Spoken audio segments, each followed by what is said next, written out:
If I had a shekel for every time some pundit mentioned international law in their commentary about the Israel Hamas Hezbollah war, I would be able to fund as much political lobbying as the Palestinians, Qataris, and Iranians do in the West. International law is often heralded as the beacon of order and justice across a chaotic world.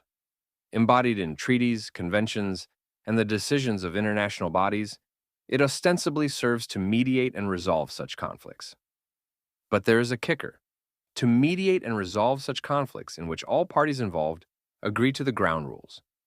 In the context of the Israeli-Palestinian conflict, the relevance and effectiveness of international law are put to a rigorous test. This protracted and deeply rooted conflict offers a stark lens through which to examine whether international law holds any significant sway in resolving disputes, or if it is merely an idealistic framework that falls short in practice. Circa 1947, as the United Nations was deliberating what to do with British Mandate Palestine, leading to the UN Partition Plan for Palestine, or two states for two peoples, there is a reason why Jewish organizations collaborated with the United Nations Special Committee on Palestine during the deliberations, and the Palestinian Arab leadership boycotted it. The Jewish state, which was envisioned to be and ultimately became a democracy, appreciated the UN's jurisdiction at the time and believed in a democratic way of dealing with the Jewish-Arab issue in British Mandate Palestine. Arab governments back then and still today are not democratic. Their rules of the game are not those of the West, and the same can be said about many African, Asian, and South American countries.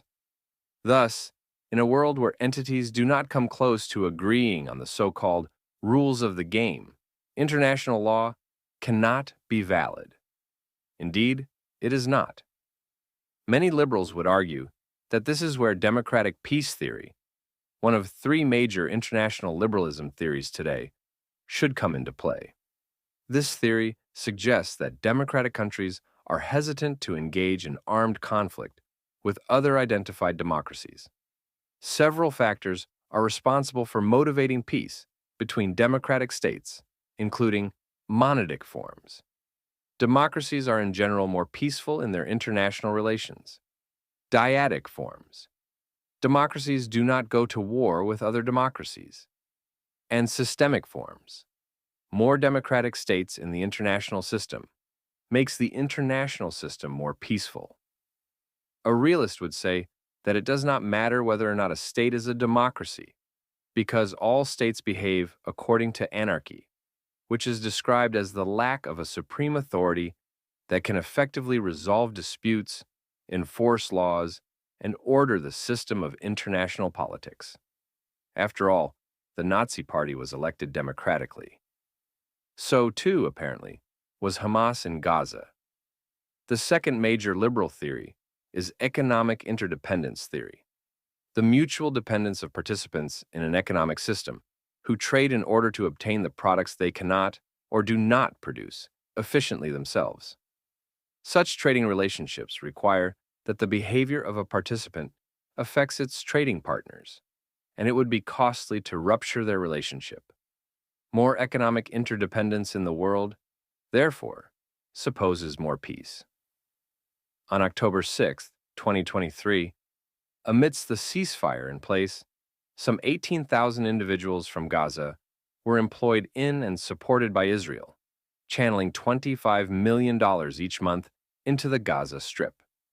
With Israel's backing, the Gazan economy experienced a remarkable 20% growth, and per capita, GDP soared by 19%. Then Hamas and Palestinian Islamic Jihad, both backed by the Islamic Republic of Iran, opted for war on October 7th, and these 18,000 individuals immediately became unemployed. So much for economic interdependence theory. Finally, the third major theory is liberal institutionalism, in which international cooperation is based on institutions, such as the United Nations, which dictate rules to which member states agree, thus reducing conflict and security competition, at least in theory. Yet Israel has been routinely and disproportionately targeted by such institutions in the most unjust and bizarre ways. Already in 1952, just 4 years after the State of Israel's founding, an Israeli initiative at the United Nations for a ceasefire in Korea, put forward by Representative Abba Eban, encountered serious opposition, only to pass easily once Norway replaced Israel as the sponsor. Eban went on to famously say, quote, "If Algeria introduced a resolution declaring that the earth was flat and that Israel had flattened it, it would pass by a vote of 164 to 13 with 26 abstentions." There was also the notorious Zionism is Racism UN resolution in the 1970s. And 8 years ago, then U.S. Secretary of State John Kerry gave words to what Israelis had been feeling for decades as he criticized the UN for its, quote, obsession with Israel. True to form, the organization issued 14 condemnations of the Jewish state in 2023, double the rest of the world combined. Meanwhile, Israel remains the only liberal democracy in the Middle East and North Africa, and the only state in the region where Jews, Christians, and Muslims live in relative peace. Within Israel, I mean. But don't just take it from me. Khaled Hassan, an Egyptian ex-Muslim, recently said, quote, "Do you really want to know why I support Israel? It's because if the entire world became Israel, we'd still be able to fall in love, to party, to dance, to hold hands, to go for a drink, to look after the vulnerable, to vote, to love and live under the rule of compassion and democracy, to have freedom of religion and freedom of speech. On the other hand, if the entire world became the Palestinian Authority, Jordan, Qatar, Yemen, Syria, Gaza, Iraq, etc., you know exactly what would happen. Hate, fear, terrorism, and bloodlust," end quote. Lawrence, who knew Arabia well, compared Arab societies to shifting sand that one moment speaks quietly and the next turns into a storm. Or, as historian Benzion Netanyahu put it, quote, "It is a society that has a strong tendency for violence, a society that can only exist under the rule of tyranny. It is a society that is overly preoccupied with genius, pride, and victory. It is a society that in a certain sense is still characterized by the ancient mentality of ancient times." End quote. This is where realism, the antidote to liberalism, comes into play. But even within realism, there are different streams. One is known as defensive realism, which indicates that the structure of the international system, anarchy, fosters security competition, but it really rules out the great power of war almost all the time. Therefore, it makes sense to care about the balance of power, but to focus on maintaining how much power a state has. Defensive realists contend that if a state tries to gain more power, the system will punish it. Offensive realists believe that states look for opportunities to gain more power, and almost every time they see an opportunity to gain more power, with a relatively high likelihood of success and low cost of execution, they will try to capitalize on that opportunity. The Middle East and North Africa are largely comprised of states that look for opportunities to gain more power, and the Israel-Hamas-Hezbollah war is a direct manifestation of offensive realism. More specifically, Iran sees an opportunity to embolden its so-called axis of resistance, its proxies in Lebanon, Gaza, the West Bank, Yemen, Syria, Iraq, and other places. Here is how Dalia Ziyada, an Egyptian political analyst, described it, quote, "Iran is currently doing everything it can to normalize relations with the Arab states and thus take the place of Israel, which had become increasingly closer to these countries. The Iranians want to win over the Arab states as allies for their major goal, to wipe out Israel." End quote. The Saudis, whose enemy is Iran, see an opportunity to side with Israel and the Palestinians to further entrench themselves as the leading Muslim power of the Middle East. And Israel, too, now sees an opportunity to rid terror groups of their presence on the Jewish state's borders and further establish itself within the region, likely through a normalization with Saudi Arabia, which keeps telling the world how much they want to, officially, make peace with Israel. Historically, the issue between Israel and Arab states was never truly about the Palestinians. This is what many liberals get wrong about the Israeli-Palestinian conflict. The Palestinians only seriously organized themselves in the 1960s, with the supreme help of the Soviets, who used the Palestinians as pawns to oppose the United States via Israel, a democratic state, during the Cold War. The Arabs, too, have used the Palestinians as pawns in fear of the concept of Zionism, which is fundamentally a Western movement. It is a movement that lives on the border of the East, but always faces the West. And so it is today. Israel stands against the natural tendencies of the Middle East to penetrate the West and enslave it. For this reason, the Arabs see Israel as a foreign creature in their region, and they fear the Jews' existence as the only Western country in the Middle East. They feel that we are endangering their culture, their religion, and the structure of their society and regimes. Even with Egypt and Jordan, which Israel made peace with in 1979 and 1994 respectively, there is a cold peace. With the United Arab Emirates, prosperity is the core variable of economic interdependence. But right now, as Israel faces an existential war, the core variable is survival, and survival always trumps prosperity.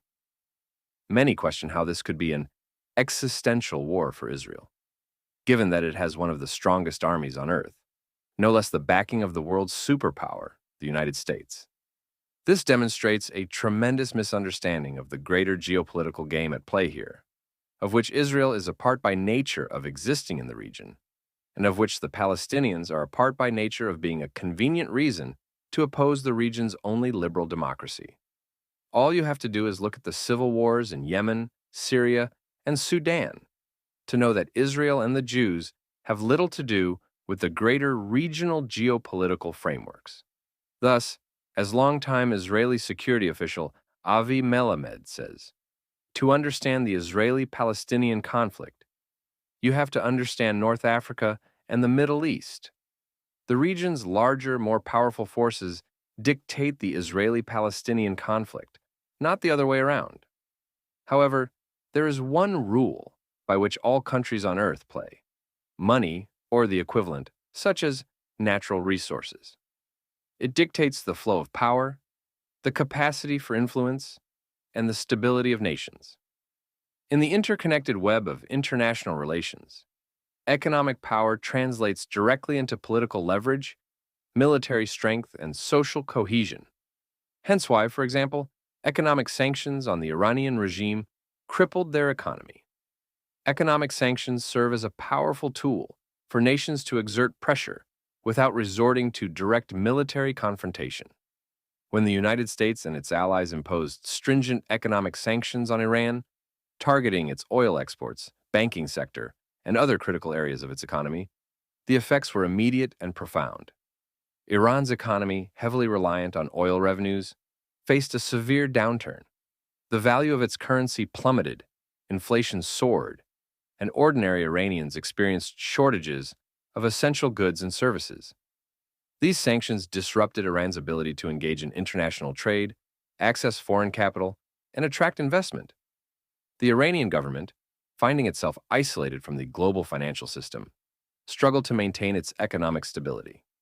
This economic strangulation was intended to compel Iran to negotiate over its nuclear program and other contentious issues. But the fanatical Muslims are a bit different than others. They cannot be bought.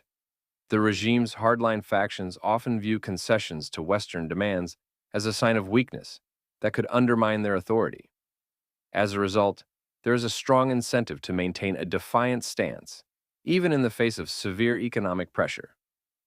The resilience of Iran under sanctions illustrates a broader point about the limitations of economic coercion as a tool of international diplomacy.